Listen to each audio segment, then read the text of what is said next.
और एक बार फिर आप सबका अपने YouTube channel easy social science by Vishal Kumar पर स्वागत करता हूं। दोस्तों, मेरे आज के इस वीडियो में हम लोग क्लास 8 के सब्जेक्ट सिविक्स के चैप्टर 1 पब्लिक फैसिलिटीज यानी कि जन सुविधाओं पर चर्चा करेंगे।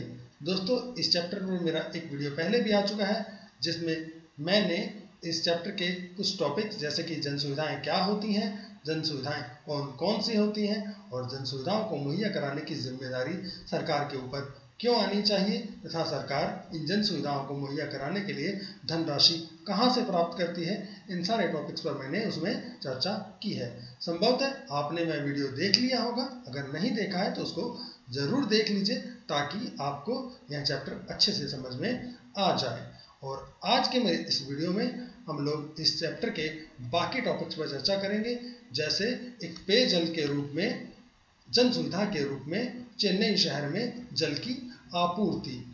इसके अलावा विश्व में जो जल आपूर्ति की जो व्यवस्था है उसमें निजी कंपनियों के उदाहरण बहुत कम क्यों मिलते हैं, तो इन सब टॉपिक पे इस चैप्टर में हम लोग चर्चा करेंगे। दोस्तों, हमेशा की तरह मैंने इस चैप्टर को छोटे छोटे पार्ट्स में डिवाइड करके इसकी एक समरी भी बना दी है ताकि आप लोग इसको आसानी से समझ और याद कर सकें, और इस समरी की सहायता से आप लोग इस चैप्टर के नोट्स भी आसानी से बना सकते हैं। तो चलिए हम चेन्नई शहर में जल आपूर्ति को देखते हैं और समझते हैं। आप इस चित्र में चेन्नई के 4 अलग अलग इलाकों को देख सकते हैं, मैलापुर, अन्ना नगर, सदापेट और मणिपाकम। तो इन सभी इलाकों में हम जल की आपूर्ति या जल के वितरण को देखते हैं। चेन्नई के लोग और पानी। श्री राम गोपाल जैसे आला सरकारी अफसर चेन्नई के अन्ना नगर क्षेत्र में रहते हैं। भरपूर पानी के कारण हरे भरे बाग बगीचों वाला यह इलाका खासा आकर्षक है। यहाँ के नलों में 24 घंटे पानी रहता है। जब पानी की आपूर्ति कम होती है तो नगर जल निगम से फौरन उनके लिए पानी के टैंकर का इंतजाम हो जाता है। इस चित्र में आप राम गोपाल का ये घर देख सकते हैं। इसमें ये पेड़ पौधे जो हरे भरे हैं वो दिखाते हैं कि यहाँ पर पानी पर्याप्त मात्रा में उपलब्ध है। इसके अलावा इस चित्र में व्यक्ति गाड़ी को पानी से धोते हुए भी दिखाई दे रहा है, जो ये दिखाता है कि यहाँ पर पानी पर्याप्त मात्रा में आता है। और बताया भी गया है कि 24 घंटे अन्ना नगर में नलों में पानी रहता है।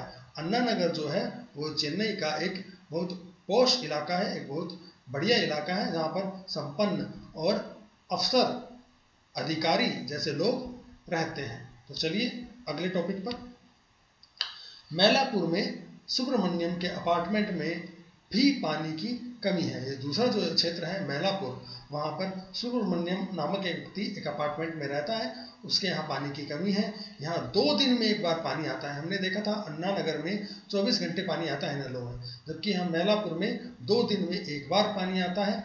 कुछ लोगों के लिए निजी बोरवेल है, कुछ लोगों ने अपने निजी बोरवेल आप समझते हैं भूम जल यानी भूमिगत जो जल होता है उसको निकालने के लिए चापाकल मशीनों से यानी जो मोटर से चलने वाले जो पंप होते हैं वो लगाए जाते हैं, जिन्हें बोरवेल कहा जाता है, जिससे हम जमीन के अंदर जो भूमिगत जल है उसको बाहर निकालते हैं और उपयोग करते हैं। परंतु जो मैलापुर में जो बोरवेल है उनका पानी खारा है। लोग उसे शौचालय और सफाई के लिए इस्तेमाल करते हैं।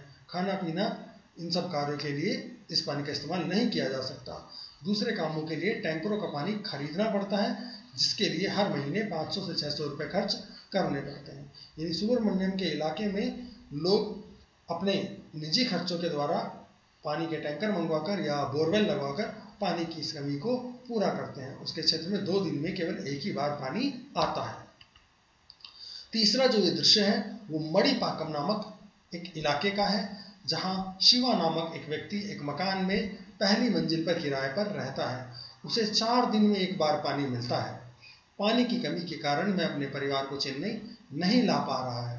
पीने के लिए शिवा बाजार से पानी की बोतलें खरीदता है। यानी शिवा का जो क्षेत्र है मणिपाकम, उसमें भी पानी की भारी कमी है। उसको 4 दिन में केवल एक बार पानी मिलता है।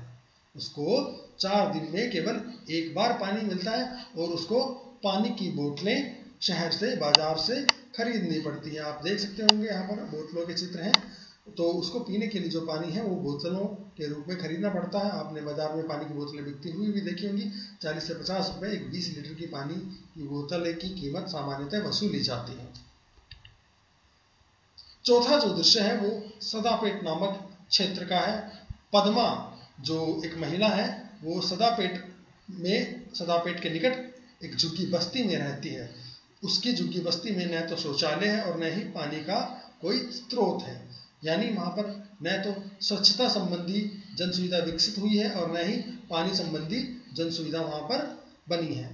इस तरह की 30 झुग्गियों के लिए कोने में एक ही नल है। इस नल में रोज 20 मिनट के लिए बोरवेल से पानी आता है और इस पानी से एक परिवार को ज्यादा से ज्यादा केवल 3 बाल्टियां भरने का ही मौका मिल पाता है, यानी एक पूरे परिवार को ज्यादा से ज्यादा 3 बाल्टियां पानी इस बोरवेल से मिल पाता है। इसी पानी को ये लोग नहाने, धोने और पीने के लिए इस्तेमाल करते हैं। गर्मियों में तो पानी इतना कम हो जाता है कि कई परिवारों को पानी ही नहीं मिल पाता।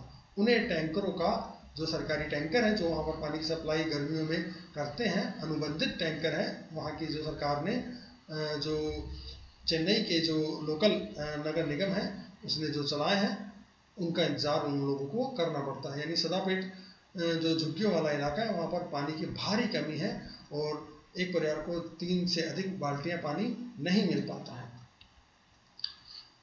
तो क्या चेन्नई में सबको पानी मिल रहा है? अभी तक जो हमने 4 दृश्य देखे उनसे आपने अनुमान लगा लिया होगा कि चेन्नई में एक तो पानी की पर्याप्त आपूर्ति नहीं है, दूसरा पानी का जो वितरण है वो भी एक समान नहीं है। अन्ना नगर जैसे जो क्षेत्र हैं वहां पर 24 घंटे पानी उपलब्ध रहता है, परंतु सदापेट या मणिपाकम जैसे जो इलाके हैं वहां पर पानी की भारी कमी है। कुछ लोग अपने निजी खर्चों से जल की कमी को पूरा कर लेते हैं, परंतु गरीब तबका इस समस्या से काफी परेशान है। तो देखिए चलते हैं। चेन्नई में पानी की भारी कमी है। नगर पालिका की आपूर्ति से शहर की लगभग आधी जरूरत ही पूरी हो पाती है। कुछ इलाकों में नियमित रूप से पानी आता है, कुछ इलाकों में बहुत कम पानी आता है। जैसे कि हमने जाना था अभी सदापेट वाला जो क्षेत्र है वहां पर बहुत कम पानी मिलता है। जलापूर्ति का जो बोझ है वो ज्यादातर गरीबों पर पड़ता है। जब मध्यम वर्ग के लोगों को ज़्यादा आसानी से बोरवेल से, टैंकरों से या पानी खरीद कर, बोतलबंद पानी खरीद कर अपना काम चला लेते हैं, परंतु गरीब लोग इन सब खर्चों को उठा नहीं पाते। इसके अलावा कुछ ही लोगों की सुरक्षित पेयजल तक पहुंच है। देखिए, एक तो पानी की सुविधा मिलना और दूसरा सुरक्षित पेयजल मिलना, ये दोनों अलग अलग चीज हैं। पीने के लिए स्वच्छ शुद्ध पेयजल की आवश्यकता होती है। बहुत बार जो सप्लाई का पानी रहता है वो साफ नहीं रहता, उसमें कई तरह के बैक्टीरिया हो सकते हैं या उसमें फ्लोराइड भी मिला हो सकता है। बोरवेल का जो पानी होता है उसमें फ्लोराइड की समस्या भी पाई जाती है। तो इसलिए सुरक्षित पेयजल उपलब्ध होना एक बहुत बड़ी ज़रूरत है। यह इस पर निर्भर करता है कि कोई व्यक्ति कितना खर्च कर सकता है। इस तरह संपन्न यानी जो धनी लोग हैं, संपन्न तबके के जो लोग हैं, उनके पास ज़्यादा विकल्प होते हैं। वे बोतलबंद पानी खरीद सकते हैं, जल शोधक उपकरण लगा सकते हैं। आपने लोगों के घरों में प्यूरीफायर लगे हुए देखे होंगे, वाटर प्यूरीफायर लगे हुए देखे होंगे, जिनसे वो पानी को शुद्ध करके पीने लायक बना लेते हैं और वो बोतलबंद पानी भी खरीद पाते हैं। परंतु गरीब और जो निम्न तबके के लोग होते हैं वो इन सब खर्चों को नहीं उठा पाते हैं। इस प्रकार संपन्न तबके को लोगों को तो पानी मिल जाता है, परंतु गरीब इस सुविधा से वंचित रह जाते हैं। यह स्थिति पर्याप्त और स्वच्छ पेयजल उपलब्ध कराने के लक्ष्य से बहुत दूर है। तो इस प्रकार हमने देखा कि चेन्नई में बहुत सारे इलाकों में पानी के वितरण में बड़ी असमानता है ना, लोगों को पर्याप्त रूप से और स्वच्छ पेयजल नहीं मिल पा रहा है। ये स्थिति केवल चेन्नई की ही नहीं है, बहुत सारे भारत के जो शहर हैं, बहुत सारे भारत के जो इलाके हैं, उनमें यह सुविधा पर्याप्त रूप से उपलब्ध नहीं है। जबकि जीवन के अधिकार के रूप में पानी एक अधिकार है जो भारत में प्रत्येक नागरिक को मिलना चाहिए। पानी वो जन सुविधा है जिनका हर व्यक्ति के लिए इंतजाम किया जाना चाहिए। जीवन और स्वास्थ्य के लिए पानी बहुत आवश्यक है। आप जान सकते हैं, आप ये जानते भी हैं कि हर व्यक्ति के लिए पानी बहुत ज़रूरी होता है। केवल उसको दिन में 4 से 5 लीटर पानी पीना ही बहुत आवश्यक होता है। दूसरा है, भारतीय संविधान के अनुच्छेद 21 के अंतर्गत पानी के अधिकार को जीवन के अधिकार का हिस्सा माना गया है। हर व्यक्ति का यह अधिकार है कि उसे सस्ती कीमत पर पर्याप्त मात्रा में पानी मिले। भारतीय जो संविधान है उसके अनुच्छेद 21 के अंतर्गत पानी के अधिकार को जीवन के अधिकार का हिस्सा माना गया है। इसका मतलब ये है कि हर व्यक्ति को यह अधिकार है कि उसे सस्ती कीमत पर पर्याप्त मात्रा में पानी मिले। तीसरा पॉइंट, पानी का जो साफ पानी है यानी जो स्वच्छ पानी है वो बहुत सारी बीमारियों को भी समाप्त कर सकता है, रोक सकता है। भारत की स्थिति तो ये है कि पानी से संबंधित बीमारियां जैसे दस्त है, पेचिस है, हैजा है, इसके कारण रोजाना लगभग 1600 से ज़्यादा भारतीय लोग मौत के मुंह में चले जाते हैं। इनमें 5 वर्ष से कम आयु के बच्चों की संख्या सबसे ज़्यादा है। भारत में पानी से जो होने वाली बीमारियां हैं, मतलब दूषित पानी पीने से होने वाली जो बीमारियां हैं, उनमें रोजाना 1600 से ज़्यादा लोग मारे जाते हैं और जिनमें 5 वर्ष से कम आयु के बच्चों की संख्या सबसे ज़्यादा है। अगर पीने का स्वच्छ जल उपलब्ध हो जाए, अगर सरकार पीने के स्वच्छ जल की व्यवस्था करवा दे तो इन मौतों को रोका जा सकता है। चौथा टॉपिक, उच्च न्यायालयों और सर्वोच्च न्यायालय ने भी कई मुकदमों में ये कहा है कि सुरक्षित पेयजल का अधिकार भी मौलिक अधिकारों में से एक है। 2007 में आंध्र प्रदेश उच्च न्यायालय ने महबूबनगर के जिला कलेक्टर को आदेश दिया कि वह गांव के प्रत्येक व्यक्ति को हर रोज 25 लीटर पानी उपलब्ध कराए। ये जो आदेश था उन्होंने वो एक मुकदमे के सिलसिले में महबूबनगर के जिला कलेक्टर को सुनाया था। ये आदेश कि प्रत्येक उस क्षेत्र के गांव के प्रत्येक व्यक्ति को कम से कम 25 लीटर पानी पेयजल उपलब्ध करवाया जाए। इस पर उच्च न्यायालय और सर्वोच्च न्यायालय ने भी पानी को जीवन के अधिकार का एक हिस्सा माना है और मौलिक अधिकारों में से एक माना है और सरकार को समय समय पर ये निर्देश दिए हैं कि वह लोगों के लिए शुद्ध पेयजल उपलब्ध कराए। विकल्पों की तलाश। हम लोगों ने जाना कि भारत के बहुत सारे क्षेत्र, बहुत सारे शहरों में कमोवेश चेन्नई जैसी स्थिति है, लोगों के लिए सुरक्षित पेयजल उपलब्ध नहीं है। तो इसके लिए क्या विकल्प हो सकते हैं, उनके लिए क्या किया जा सकता है। चेन्नई की स्थिति कोई अनूठी नहीं है। गर्मियों के महीनों में पानी की कमी का हाल देश के दूसरे शहरों में भी दिखाई देने लगता है। शहरी जल आयोग के अनुसार शहरी इलाकों में प्रत्येक व्यक्ति को 135 लीटर पर व्यक्ति पानी मिलना चाहिए। शहरी इलाकों में प्रत्येक व्यक्ति के लिए 135 लीटर पानी मिलना चाहिए। पानी की यह मात्रा लगभग 7 बाल्टियों के बराबर है, लेकिन झुग्गी बस्तियों में लोगों को रोजाना प्रति व्यक्ति 20 लीटर पानी भी नहीं मिलता, यानी लगभग 1 बाल्टी पानी भी झुग्गी बस्तियों में, शहरों में रहने वाले लोगों को नहीं मिल पाता है। तो ऐसे में कुछ लोगों की ये दलील है, कुछ लोगों का ये कहना है कि चूंकि सरकार जरूरत के हिसाब से पानी उपलब्ध नहीं करवा पा रही है, इसीलिए जलापूर्ति का यह काम निजी कंपनियों को सौंप देना चाहिए, प्राइवेट कंपनियों को दे देना चाहिए। उन्हें लगता है कि निजी कंपनियां इस क्षेत्र में बेहतर काम कर सकती हैं। तो एक विकल्प तो ये है कि जो जलापूर्ति का जो काम है, जन सुविधाओं वाला, जो जल की सुविधा वाला जो काम है, वो निजी कंपनी को सौंप देना चाहिए, प्राइवेट कंपनी को दे देना चाहिए। तो चलिए इस दलील पर, उनकी सलाह पर हम लोग विचार करते हैं। इस दलील की रोशनी में निम्नलिखित तथ्यों पर विचार किया जा सकता है। नंबर 1, ये कुछ उदाहरण है जिससे हम लोग जानेंगे कि क्या जो जल सुविधा का काम है वो प्राइवेट सेक्टर में दिया जाना चाहिए, प्राइवेट कंपनियों को दिया जाना चाहिए। दुनिया भर में जलापूर्ति की जिम्मेदारी सरकार पर ही रही है। निजी जलापूर्ति व्यवस्था के उदाहरण बहुत कम है। जहां जलापूर्ति की जिम्मेदारी निजी कंपनियों को सौंपी गई, वहां पानी की कीमत में भारी इजाफा हुआ। लोगों के लिए पानी का खर्चा उठाना संभव नहीं हो पाया। ऐसे शहरों में लोगों के विशाल प्रदर्शन हुए। बोलीविया आदि देशों में तो दंगे भी फैल गए।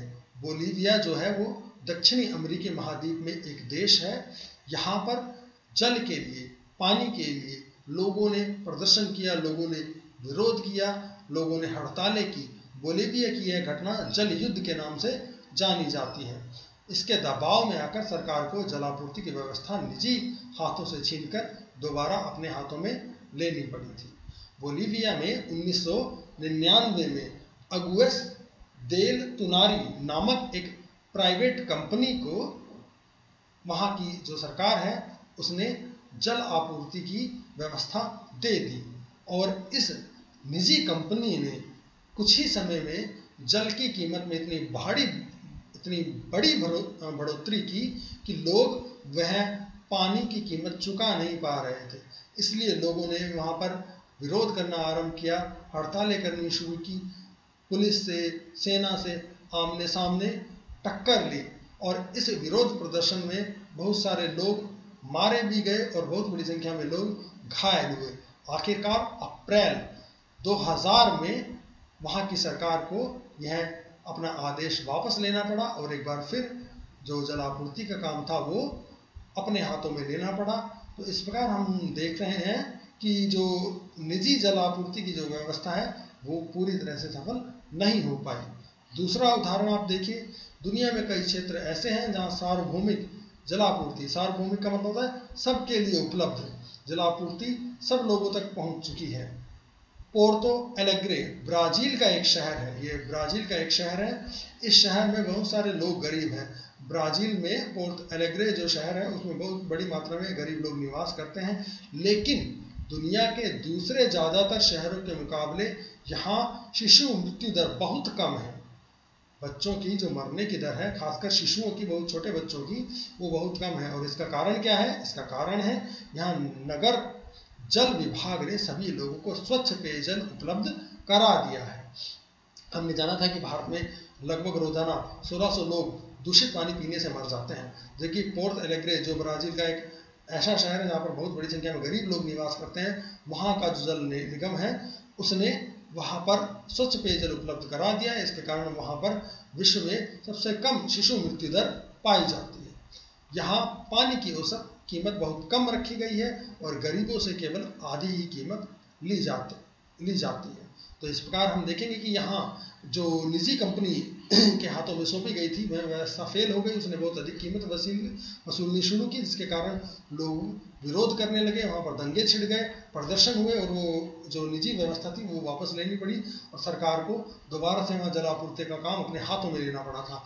यहाँ हम पोर्तो एलेग्रे जो ब्राजील के एक शहर का उदाहरण है, वहाँ हमने देखेंगे कि वहाँ सरकारी जो वाटर सप्लाई थी, जलापूर्ति की जो व्यवस्था थी, वो इतनी बेहतर की गई कि जिसके कारण वहाँ पर शिशु मृत्यु दर बहुत कम हो गई। भारत में भी सरकारी जल विभागों की सफलता के कुछ उदाहरण हम देख सकते हैं। वैसे ये उदाहरण बहुत कम है। मुंबई का जलापूर्ति विभाग अपने खर्चों को पूरा करने के लिए जल शुल्क से पर्याप्त पैसा जुटा लेता है और पेयजल की व्यवस्था वहाँ कर रहा है।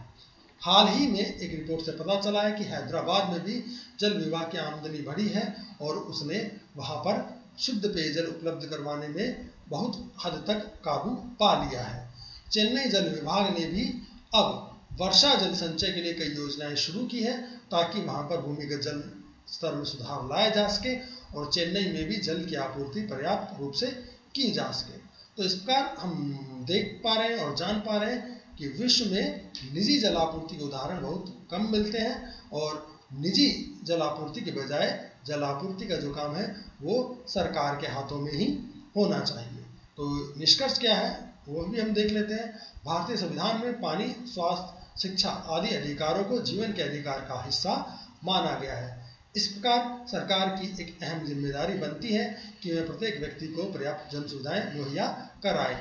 किसी भी समाधान में इस महत्वपूर्ण तथ्य को नकारा नहीं जा सकता कि देश के प्रत्येक नागरिक को इन सुविधाओं को पाने का अधिकार है। देखिए, चाहे ये जन सुविधाएं, चाहे जल की सुविधा हो, चाहे आप बिजली की सुविधा हो, चाहे शिक्षा की सुविधा हो, चाहे स्वास्थ्य सुविधाएं हो, ये सारी जो जन सुविधाएं हैं वो मुहैया कराने के लिए चाहे सरकार मुहैया कराए या चाहे निजी कंपनियां मुहैया कराएं, परंतु उसका लक्ष्य ये होना चाहिए कि सभी लोगों को एक समान रूप से जन सुविधाएं मिले, क्योंकि जो जन सुविधाएं होती हैं वो लोगों की मूलभूत आवश्यकताओं, लोगों की मूलभूत जरूरतों से जुड़ी हुई होती हैं और उनको प्राप्त करना लोगों का मौलिक अधिकारों से जुड़ा हुआ अधिकार है और उनको एक सम्मानजनक जीवन जीने के लिए, उनको गरिमापूर्ण जीवन जीने के लिए इन सुविधाओं की आवश्यकता होती है।